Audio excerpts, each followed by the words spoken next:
Escuchas sectorfm.com. Master Mix. Ya a las 6 de la tarde con 33 minutos en la capital de la República Mexicana. Y me da mucho gusto recibir en la línea telefónica, vaya, me siento muy honrado de recibir en la línea telefónica a la maestra Laura Lisset Enríquez Rodríguez. Ella es comisionada del Instituto de Transparencia, Acceso a la Información Pública, Protección de Datos Personales y Rendición de Cuentas de la Ciudad de México. Maestra, ¿cómo te va? Muy buena tarde, bienvenida a sectorfm.com. Encantada de estar aquí contigo, Gerardo, con un tema tan importante que es el tema de la protección de datos personales. Efectivamente, el día 28 de enero es el Día Internacional de Protección de Datos Personales y tenemos actividades del InfoCDMX para este 28 de enero. Pero antes de eso, maestra Lisset, platicarnos, contextualizar la protección de datos. Estamos en un momento tecnológico sumamente importante. Se han presentado dispositivos celulares cuya base es la inteligencia artificial y hemos hablado aquí con colegas del InfoCDMX sobre la inteligencia artificial.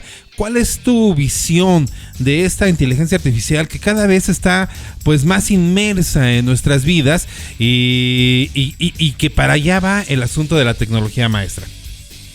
Muchas gracias, querido Gerardo. Mira, seguramente tu audiencia, tú y yo lo sabemos. El tema de los datos personales es algo que ha existido desde siempre, ¿sí? Desde que tengamos uso de razón tenemos datos personales como que nos identifican, como nuestro nombre, nuestro correo, nuestra dirección, nuestra huella dactilar, hasta temas más sensibles como podría tratarse, por ejemplo, de nuestra etnia, nuestra preferencia sexual, temas médicos, en fin. Esta información existe desde siempre. Antes se trataba mayormente, querido Gerardo, en el plano físico, en documentos, y lo relacionado con los fraudes en relación a nuestros datos personales también desde siempre existe. Había, por ejemplo, con esos copias de identificaciones que dejábamos en alguna papelería o que en algún trámite que hacíamos, pues con esas sacaban un crédito a nuestro nombre y eso nos afecta directamente. Ahora déjame decirte que esto se exponencia. Ahora en la era digital, a partir particularmente de la pandemia, en el que hay un uso intensivo cada vez mayor de las tecnologías de la información, pues tenemos al alcance de nuestra mano absolutamente todo tipo de aplicaciones y herramientas a las cuales le estamos dando todos los permisos, a veces sin leer, la mayoría de las veces sin leer los términos y condiciones, estas letras chiquitas, y les estamos dando acceso a todos nuestros datos personales, que incluso van más allá de los que estaban en el plano físico. Ahora estamos dando nuestra ubicación, estamos dando nuestra IP, estamos compartiendo nuestra vida privada, fotografías de nuestros hijos propias. Entonces, Gerardo, hay tanta información ahora que se está moviendo en la red y que se mueve a una velocidad vertiginosa. Esto hace que, por supuesto, haya riesgos. Beneficios, sí, del ámbito digital, pero riesgos también, en el sentido de que pues las personas estamos más expuestas a que haya se nos cometa algún ciberdelito en relación a nuestros datos. Cuando hablamos, maestra Laura Lisset, de este tema de que estamos compartiendo la foto de nuestros hijos, nuestras ubicaciones, ¿qué tanto sabe la gente que hace estas cosas de la protección de datos? Que no hay una sensibilidad de todos nosotros para entender que lo que estamos haciendo es exponiendo información que no debería estar a la vista de todos, ¿no? Si bien hay redes sociales o las redes sociales tienen sus parámetros de privacidad, de todos modos, de cualquier forma, estamos haciendo públicos, porque al fin del día nosotros podemos poner algunas trabas o algunas políticas de privacidad. Sin embargo, si nuestros datos llegan a alguien más y alguien más no tiene esos datos, esa política de privacidad a lo mejor es más pública que nosotros, igual se va a hacer pública. La gente no tiene esa sensibilidad, todavía no nos cae el 20, Laura Lisset, de qué tenemos enfrente. Pues fíjate que lamentablemente no. Mira, estos organismos garantes como en el que yo estoy, que es el Info de la Ciudad de México o el INAI, que es el órgano garante nacional, entre otros, tutelamos dos derechos, el derecho de acceso a la información y el de protección de datos personales. Déjame decirte que el derecho de acceso a la información, que ya lleva más de 21 años de existir, y una lucha que va más allá de esos 21 años, por cierto, pues ya se ha ido posicionando entre la mente de las y los mexicanos. Cada vez es más utilizado. Incluso, por ejemplo, te puedo decir que solicitudes de información hay más, o cerca más bien de 150,000 solicitudes en el año 2023, pero de estas, déjame decirte también que el universo de las relacionadas con datos personales son cerca de 12,500. Entonces estamos hablando de menos de un 10% de estas solicitudes. Es decir, en los datos estamos viendo que lamentablemente no se ha llegado a penetrar tanto el conocimiento de las personas con respecto a, uno, que tienen un derecho, que es el de protección de datos personales; dos, qué son esos datos personales; y tres, cómo pueden hacer para protegerlos. De ahí que espacios como el que estás abriendo aquí en Sector FM son tan importantes para que las personas sepan qué hacer, cómo hacerle para proteger sus datos y qué hacer en caso de que caigan lamentablemente en alguna estafa, en algún fraude, en alguna suplantación de identidad. La gente no tiene muy claro, maestra Laura Lisset, que nos pueden hackear nuestras cuentas. Hackear es robarnos toda la identidad de una cuenta de Facebook, de WhatsApp, que bueno, pues hoy está muy en boga todo eso, y pedirnos incluso dinero. Y yo he conocido gente, incluso yo mismo alguna vez caí en ese tipo de estafa, en la que me pedían dinero a nombre de una conocida mía, de una conocida mía. Entonces, no tenemos muy claro este asunto, que la delincuencia está aprovechando estos vacíos y está modificando, está ampliando, perdóname si lo tengo que decir así, la delincuencia, ampliando su red o su campo de acción al modo virtual. Y bueno, pues ahí la gente cree que no es importante. Si bien los documentos que tenemos físicos eran importantes, pues entonces no tenemos muy claro eso. ¿Cómo la gente puede acercarse al InfoCDMX para tener una asesoría, para que le digan, para que le instruyan, que lo lleven por un camino seguro en este asunto de la red, de la supercarretera de información, maestra? Muchas gracias. Mira, déjame decirte, y retomando un poco de lo que ahorita estabas comentando, me encantó para sacar a colación esto. Mira, así como una persona de una manera tan sencilla no le abre la puerta a un desconocido de su casa, no deberíamos de estar abriendo las puertas de nuestro celular, de nuestros dispositivos móviles, de nuestra información personal, que es tan valiosa y que justamente, lamentablemente, no hay una dimensión sobre lo importante que es nuestra información. Tan importante que es la moneda de cambio en este siglo XXI, querido Gerardo. Entonces, nosotros, digamos, desde los organismos garantes como el IFO de la Ciudad de México, tenemos dos grandes labores en las que definitivamente vamos a acompañar a los ciudadanos. Por un lado, resolvemos los recursos de revisión, es decir, las quejas y las denuncias de los ciudadanos cuando piensan o cuando consideran que algún ente público, un ente público de la Ciudad de México, ha vulnerado alguno de estos datos, particularmente, y de lo que estamos hablando, que han vulnerado alguno de sus datos personales, que lo filtraron, que le dieron un mal tratamiento, que no le atendieron una de sus peticiones. Nosotros resolvemos e instruimos a la autoridad a que cumpla lo necesario e incluso damos medidas cautelares. Esa es una de las grandes rutas que hacemos. Y la otra es justo lo que dices, el acompañamiento, la asesoría permanente, la atención y consultas de las personas ciudadanas, ciudadanos, pero también personas menores de edad, adolescentes, la juventud mexicana. Y lo hacemos a través de estas asesorías, a través de capacitación, lo hacemos a través de distintos eventos con los cuales damos a conocer la importancia de los datos personales y damos a conocer las tendencias globales que hay en el mundo con respecto a los temas más álgidos, las mejores prácticas también del sector público y privado para dar protección a estos datos personales, y hay que estar enterados. Creo que esa sería la primera solicitud a las personas, estar enterados de que tienen datos personales, de que son muy importantes y de que hay maneras de acercarse a la información y que haremos todo lo posible para acercarles la información necesaria para que tomen mejores decisiones con respecto a sus datos personales. Supongamos que una empresa, una instancia del gobierno hizo mal uso de unos datos y los filtró, estos datos. Yo me doy cuenta que me filtraron mis datos y me doy cuenta que me están hablando de una agencia de ofrecimientos de cruceros, se me ocurre pensar. Pero que eso, y yo le pregunto, ¿de dónde viene? Me dice, no, pues es que me lo dio determinada agencia gubernamental o X, ¿no? Entonces yo hago la solicitud. Una vez que se resuelve este tema y que efectivamente se comprueba que esta entidad dio mis datos, pues, ¿qué pasa con mis datos que ya dio? Es decir, los recuperamos, los borramos de una base de datos, o solamente hay una sanción. ¿Y qué pasa con mis datos que ya están filtrados, maestra? Mira, son varias rutas y lo primero que tendríamos que tener presente es que nosotras, las personas, como titulares de los datos, como dueños de nuestros propios datos, a pesar de que demos esa información a un ente público o privado, nosotros seguimos siendo dueños de esa información y podemos tomar acción sobre esa información. Eso es lo primero que tenemos que tener presente. No piensen que ya perdieron la batalla porque pues uno concedió darles los datos a X empresa. Eso sería lo primero. Lo segundo, hay que analizar la ruta. Hay una ruta legal por la cual los entes distintos hacen uso de nuestra información y hay una ruta ilegal. La primera sería la legal.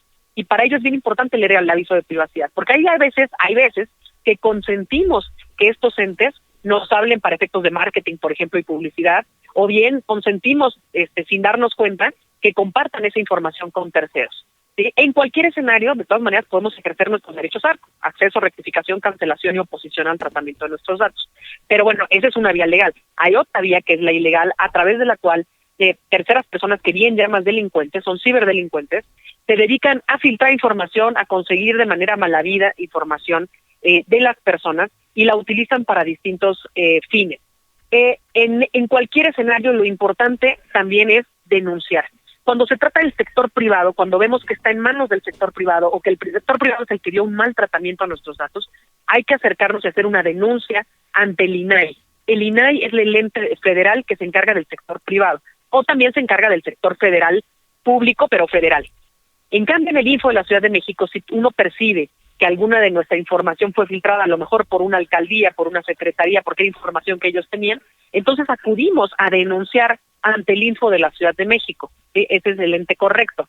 ¿Y qué sucede? Que por supuesto debe de haber sanciones, debe de haber una sanción administrativa cuando se trata de la Ciudad de México relacionada o digamos en la ruta del órgano interno de control correspondiente de la entidad, y nosotros nos encargamos de dar seguimiento a esa sanción y a esa resolución que emitamos. Y también el INAI, además, en el sector privado, emite multas para que haya una sanción real al ente privado y que disuada, que cometan esta práctica de nueva cuenta. Entonces, importante es denunciar, pero también hay que entender que hay delitos, por ejemplo, la usurpación de identidad, que ya están tipificados y que ante un ministerio público es deber ciudadano también denunciar para que nos resuelvan, pero también denunciar para evitar que a otras personas les suceda, Gerardo. Entonces, ahí la policía, ahí el Ministerio Público tiene que ver y la Fiscalía de la Ciudad de México. Hay otros delitos, por ejemplo, relacionados con la filtración de imágenes íntimas y el tratamiento de esas imágenes íntimas que vamos directo a la Fiscalía. Tenemos también la oportunidad de denunciar ante la Policía Cibernética, precisamente para que a otras personas no les pase, ¿no? Y que persigan esas páginas web que luego son apócrifas. Y por supuesto, recibir asesoría jurídica tanto del Info de la Ciudad de México cuando hay un mal trato de datos personales, como cuando se trata de delitos con el Consejo Ciudadano de Seguridad Pública de la Ciudad de México. Hace unos meses presentaron una inteligencia artificial ahí en el Info CDMX, ATIC, para que es un chatbot, y que bueno, pues ahí se le puede preguntar al Info CDMX, hacer preguntas y demás. Hace unos días, pues primera parte, segunda parte, hace unos días se presentó uno de los dispositivos más importantes de una armadora de teléfonos de Samsung, cuyo sistema operativo está basado en la inteligencia artificial.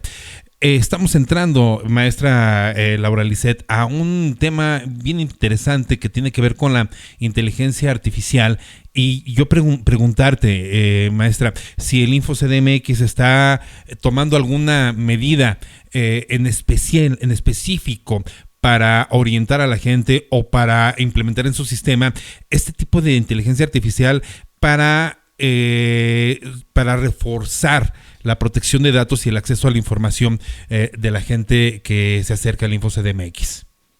Por supuesto que sí. Mira, primero decirte que justamente le das al clavo. Creo que este siglo y particularmente de 2024 en adelante vamos a ver una marcada tendencia con un tema que marca un antes y un después, que es la inteligencia artificial, que ya se utiliza desde hace tiempo, pero que marcadamente vemos en tiempos actuales que cobra auge y que la estamos poniendo en el ojo del huracán. Estamos poniendo el ojo público en el tema de la inteligencia artificial, que por un lado nos sirve mucho, Gerardo, ¿no? O sea, hay que reconocerlo, la inteligencia artificial hoy nos ayuda a hacer resúmenes, nos ayuda a hacer transcripciones, traducciones, presentaciones, nos facilita la vida solicitando información a través de esta herramienta ATIC, que es un chatbot alimentado con inteligencia, vía inteligencia artificial, con información vía inteligencia artificial, y en el que en 9 segundos puedes tener una respuesta porque se vincula con la Plataforma Nacional de Transparencia. Entonces, todas estas herramientas, esta en particular que desarrollamos desde el Info de la Ciudad de México, son algo positivo, pero también se abren riesgos con la inteligencia artificial.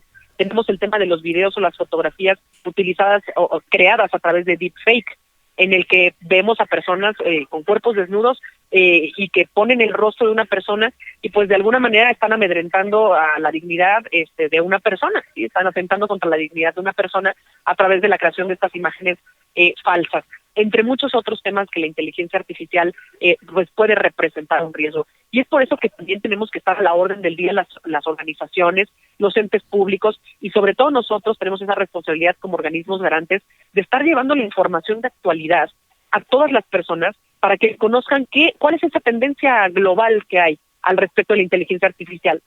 ¿En qué se está utilizando? ¿Cómo nos puede servir, por ejemplo, para mejorar las evaluaciones de impacto en la Ciudad de México? ¿Cómo nos está ayudando ya a través del sistema de verificaciones del Ciber, del Info de la Ciudad de México, para verificar a través de totalmente en línea que los organismos y que los entes públicos, lo que llamamos sujetos obligados, están cumpliendo con la ley? Nos está ayudando, pero también vislumbrar, Gerardo, cuáles son los riesgos en el panorama internacional que ya están en el mundo, que probablemente ya están o ya están llegando a México, y qué acciones podemos tomar desde lo público, desde el sector privado, pero también como personas, ciudadanas y ciudadanos de a pie, para proteger nuestra información. Y estar enterados es una parte muy importante, el dar a conocer esta información es una parte muy importante de la actividad del Info de la Ciudad de México, y para ello llevamos a cabo distintos eventos. Uno de ellos, de hecho, próximamente el martes 30 de enero, justo como tú lo mencionabas, vamos a llevar a cabo un evento internacional con expertos y expertas de corte nacional e internacional, en el que vamos a hablar de este tema, de neurodatos, de derechos digitales, de ciberseguridad, entre muchos otros. Entonces, en eso estamos y a eso estamos abocados, estimado Gerardo. Es el día 30 de enero a las 10 de la mañana en el Museo Memoria y Tolerancia. Esto que se va a llevar a cabo, la protección de datos personales, una proyección hacia el futuro, inteligencia artificial y derechos digitales. Súper interesante. Va a estar, hablar de tecnología y hablar de protección de datos y hablar de inteligencias artificiales resulta sumamente atractivo por lo que representa en materia de avances tecnológicos, maestra. Entonces va a estar sensacional. Solamente será el día 30 entonces. Sí, correcto, lo condensamos todo el día 30 para que de 10 a 6 de la tarde podamos disfrutar de estas conferencias, perspectivas de México, por supuesto, pero también de Chile, de Colombia, de Argentina, de una perspectiva desde Naciones Unidas, en fin, distintas voces que se suman para hablar de lo bueno, lo malo y lo no tanto de estos temas relacionados con los datos personales. Así que yo los invito a que asistan, particularmente de manera digital. Todavía tenemos espacios en la virtualidad, porque lamentablemente ya físicamente tenemos casa llena en el Museo Memoria y Tolerancia, querido Gerardo, pero existen todavía los registros en versión virtual a través de las redes sociales del Info CDMX y a través de una servidora, que yo soy Laura Enríquez R, en las redes sociales. Ahí estamos dando a conocer el link para que puedan seguir el programa, puedan seguir las actividades y conozcan de la mano de expertas y expertos cuáles son las tendencias globales. Buenísimo, que va a estar abierto al público. Maestra Laura Lisset Enríquez Rodríguez, agradecerte infinitamente tu presencia estos minutos, y vaya, queda abierta el micrófono para cuando decidan hacer uso de él, comentar con la audiencia de sectorfm.com cualquiera de estos temas de importancia relevante. Muchísimas gracias, maestra, que pases una extraordinaria noche y saludos a todos en el Info CDMX. Igualmente, querido Gerardo, a todo el equipo de Sector FM, y recordarles que el Info de la Ciudad de México está para defender sus derechos, está para defender a las personas. Muchísimas gracias, Gerardo. Agradecerte, muy buenas noches y estamos en contacto. Gracias, maestra. Hasta luego, claro. Hasta luego. Ella es la maestra Laura Lisset Enríquez Rodríguez. Ella es comisionada del Instituto de Transparencia, Acceso a la Información Pública, Protección de Datos Personales y Rendición de Cuentas de la Ciudad de México. SectorFM.com no es solo un referente en la música. También es análisis político. Escucha Esfera Legislativa todos los lunes a las 6:30 de la tarde. En Esfera Legislativa analizan Marta Patricia Carrillo Núñez. Esa ley se publicó con el Pacto por México. Y Ernesto Texcucano Hernández. Habría que atender a los antecedentes de conocer cómo es que... Lunes 6:30 p.m. Escucha Salud Mental. todo lo que nuestra mente esconde, con el psicólogo Luis Carlos Martínez Reynoso. ¿En dónde te ves en 5 años? ¿En dónde te quisieras ver en 5 años? Martes, 6:30 p.m. en sectorfm.com. Escucha Contragolpe. El análisis obligado sobre los temas de la ciudad más grande del mundo. Con el periodista Luis Eduardo Velázquez Chico, director del portal de noticias capitalcdmx.org. Con la Ley de Desarrollo Urbano se metieron nuevos instrumentos de planeación como esto de las transferencias de potencialidad. Miércoles, 6:30 p.m. Contragolpe en sectorfm.com. Escucha Análisis Imativa. El seguimiento puntual a los temas de primera plana. Jacqueline Zabalza Cadenas, directora de Imativa RP. Es un personaje muy interesante, clave para las elecciones del 24, si bien Marcelo no la tiene fácil. Jueves, 6:30 de la tarde. Análisis Imativa en sectorfm.com. Escucha los conciertos. Cada evento, una crónica perfecta. Alex Gran Ramírez, periodista, nos lleva a la primera fila, embarrados al escenario. Bueno, te comentaba desde el festival que hubo muchos regresos inesperados, como el día sábado Austin TV, que bueno, ya tocó al cierre de esta edición del festival. Los conciertos en sectorfm.com. Escucha la entrevista. Todos los temas. Voces que transmiten conocimiento, voces que analizan, voces que contextualizan. Islandia es una isla volcánica, básicamente es compuesta principalmente de volcanes y ha habido muchas erupciones de sus volcanes. Ahora, eso no había pasado por 800 años. Escucha en sectorfm.com la entrevista. Como ya escuchas, sectorfm.com no es solo música, es contenido, también información, es análisis, es infoentretenimiento, es radio. sectorfm.com.